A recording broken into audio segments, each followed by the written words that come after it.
Chapter 21. A Festival of Spite. "Glad you all right now, Cousin Constance," Rose said, giggling, as she bustled into the room. She lowered herself onto the settee beside Constance and patted her on her thigh. "What you talking about?" Constance asked, her tone suspicious. Rose laughed and slapped her on her thigh again.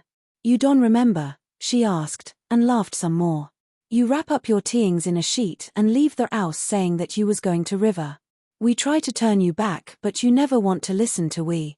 Rose continued her chatter, laughing and patting Constance at intervals, oblivious to Constance's virulent, horror-filled glare. "Damn lie!" Constance interjected. "Damn lie. So you saying that I'm mad, now? Is that what you saying? You saying that I'm mad, now?" Her voice rose at the realization of what she just heard, and her eyes darkened and widened as she glared from Prudence to Rose, to Lola to John. I, Rose stuttered. A week had passed since Constance had unwittingly made a spectacle of herself before the whole community. Rose and John, with Rover, at their heels had showed up at the gate. It was their first visit since the incident. They'd come to visit with Constance, they'd said. Prudence had no doubt why they'd come. They'd come because they were family and they wanted to visit with Constance and to offer some kind of condolences to her, it was true. But they'd also come to see if Constance would perform for them again.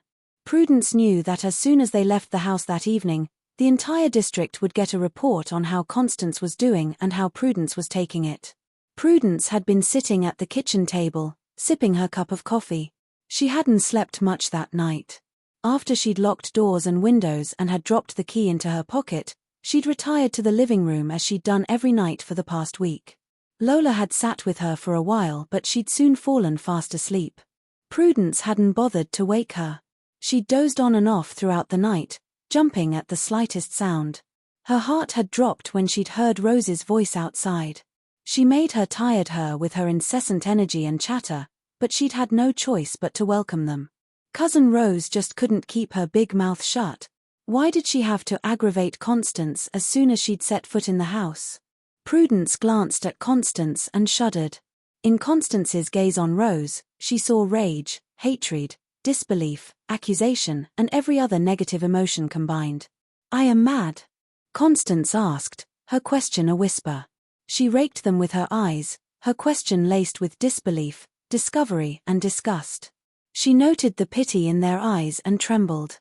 She didn't want pity from anybody. What were they trying to do to her? The rapid pounding of her heart hurt her chest. The word, mad, cavorted in her head. She shook her head from side to side, covered her mouth with her hands and mouthed the word, no, over and over into her palms. "We not saying you mad, Aunt Constance," Lola said, and hurried over to console her. "We just..." "You just what?" "All you, too, Lola? You joining them in this stupidness?" She slurred her words, her voice rising until it became a screech. Her eyes continued to flit from one face to the other, seeming to be searching for something. They fidgeted under her gaze. Constance's gaze paused on Lola. "I lose off you," she said. "Aunt Constance, don't say that," Lola said, laughing.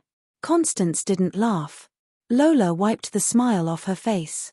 "I don't think you mad. I think you sick and we going to take care o' you," she said. Constance slapped her hand away when she tried to touch her. "Aunt Constance," Lola exclaimed, her smile reappearing. "What you think, Cousin Rose?" Constance asked, glaring at Rose. "You. Stop now, Constance," Prudence said. She was sure that Constance was about to repeat all the bad things she usually said about Rose. Rose and Constance had been best friends until Constance said that she dropped her because she was wicked. Rose was always good to Constance and seemed to be unaware of Constance's venom towards her. Rose laughed.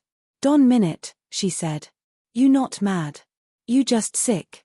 She laughed again and covered Constance's hands with hers. Constance tried to release her hands, but Rose tightened her grasp. "All kind of sickness out there to take Rose continued. She kept on talking and cooing at Constance as if she were a scared child who needed reassurance. "Constance sick," she said, looking up at the others who'd congregated around the couch.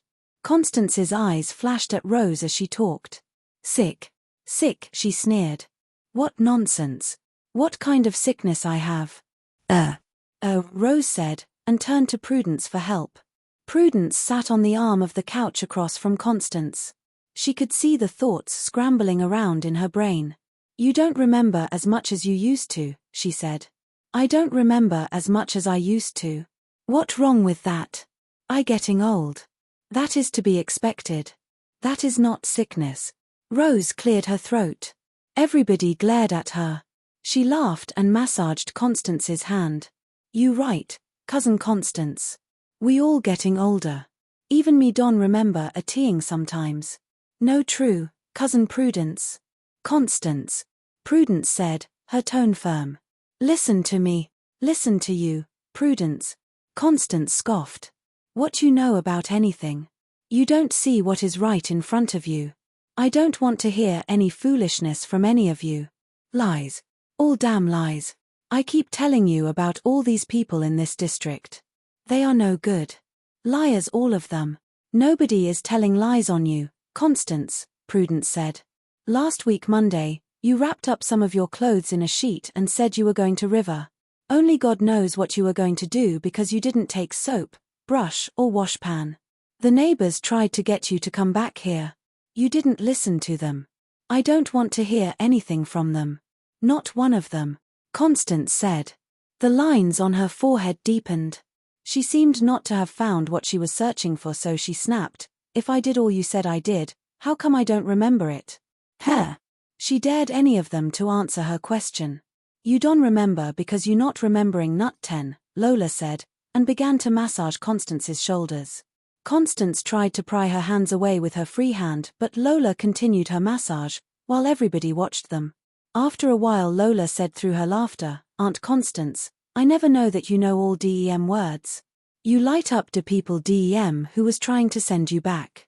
She slapped Constance on her shoulder. Me and you can deal, she said. She smiled and continued her massage. The others stared at her with varying degrees of horror etched on their faces. WH at words? Constance asked, turning to look at Lola, her face denying that she'd done whatever they'd said that she'd done, but wanting to hear from them anyway. I can tell you DEM right now, Lola said, glancing at Prudence. She rocked from side to side. What words? Constance turned to demand of Prudence. Prudence sighed. Nothing too serious, she said. You told them what all of us want to tell them sometimes. I would not do that. Constance snapped, her eyes big in her face. Yes you would, Prudence said, smiling. And you did. You advertised all the color cloths that you selling. You didn't know what you were doing. Constance pulled her hand from Rose's grasp.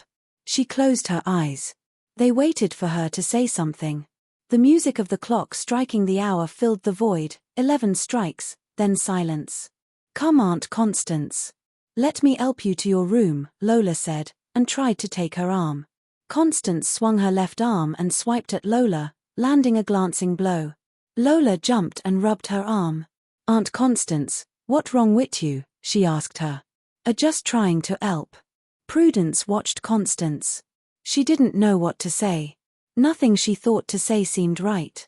She fidgeted with the covering on the couch while Constance studied them, glaring from one to the other. All of you leave me alone, she barked. I can help myself. Nothing is wrong with me. Her lilting, full-bodied, authoritative tone filled the room and brooked no argument. Each word sounded like she'd double-spaced them as she would do on a page. They exchanged glances as Constance struggled to her feet and trudged out of the room. Go with her, Prudence said to Lola. Prudence allowed her gaze to wander from Rose to John. On Rose's face she saw worry and amusement jostling each other for prominence. Prudence glanced at John. He stared after Lola and Constance, his face bland. Prudence sighed and followed his gaze.